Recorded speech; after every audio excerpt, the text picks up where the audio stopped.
Do what I say, and don't scream. I'm not gonna rape you.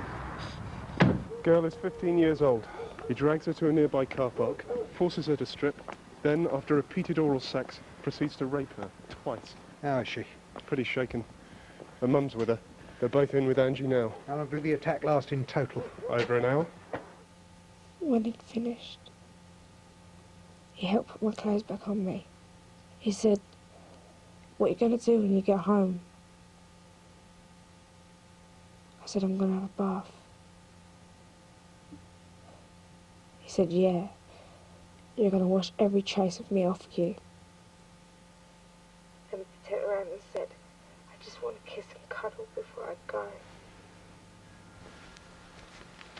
And there were some days, you know, where I could just totally block it out. There wasn't a day that went by when I didn't think about it, but I just get upset in school all the time. And my GCSE results and my schoolwork, I could have done so much better than I did, but I didn't because I just couldn't concentrate. I just wanted to block everything out all the time. I didn't want to think about it because that was my way of coping with it. Taking into account the age of the victim, what occurred to her, a young lady stripped of her clothing, her dignity and her innocence and held prisoner against her will. An awful offence, absolutely awful. How many more times have I got to tell you it is not my fault? You started it. You started it. Will you stop winding me up?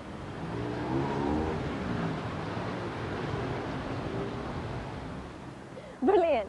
I fancy going to see that. No way. What? You heard? No way. What's up with you tonight? You, that's what.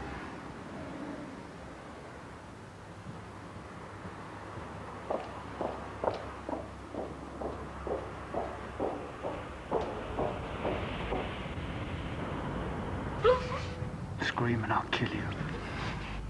Oi! Oi, leave her alone! She's my bird! She's bloody not! You go telling anyone about this, all right? I said all right. And don't go to the police, or I'll kill you. Understand? Good boy.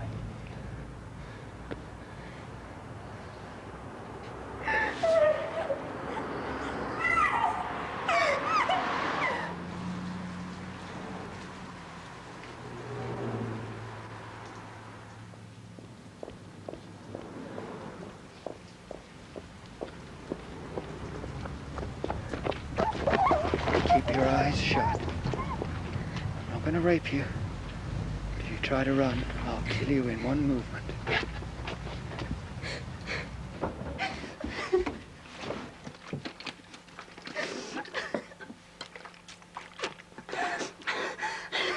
Two attacks, a mile apart.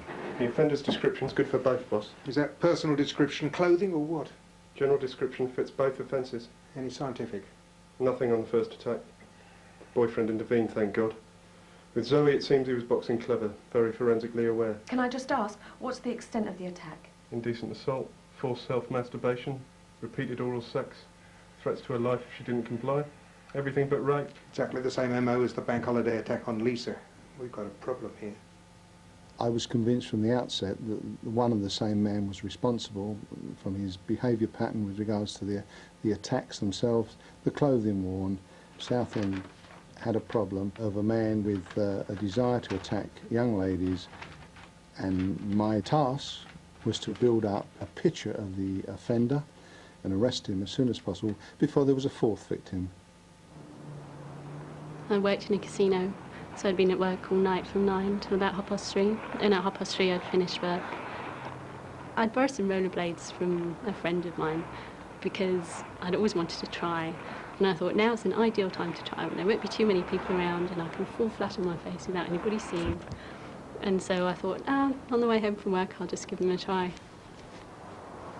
I had actually taken them with the intention of rollerblading all the way home, but soon realised that wasn't going to happen, so I had to take them off.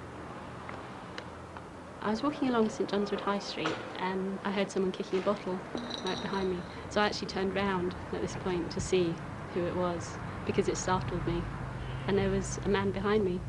But at that time there were other people around, so I didn't really give it a second thought. so I just carried on. When I'd walked a little way down the road, I thought I would just stop and check. It's not something I would normally do. It occurred to me that perhaps it would be wise just to look. So I stopped and turned round and scanned the whole road just to check whether he was still there and whether he was actually following me. And I couldn't see anybody. It was completely deserted, so I sort of felt a bit relieved and carried on. The next thing I knew was he grabbed me around the neck. Give us some money.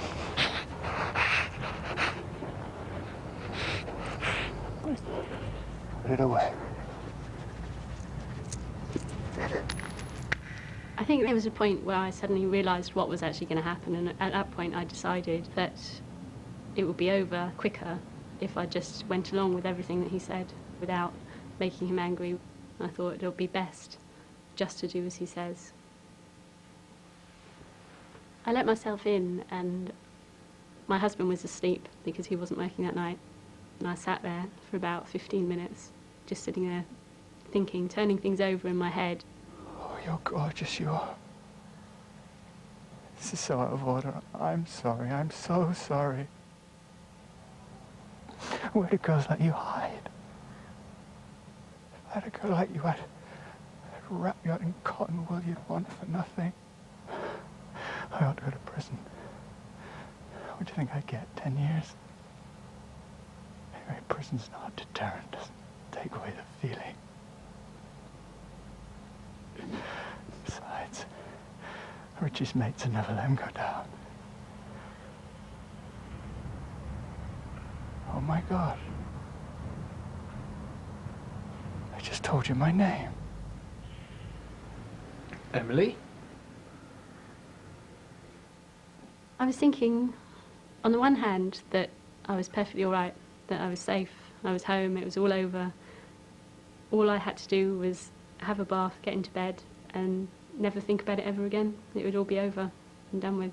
But on the other hand, I thought, if I do that, yes, I'll be all right, but then there'll be other women out there who won't be.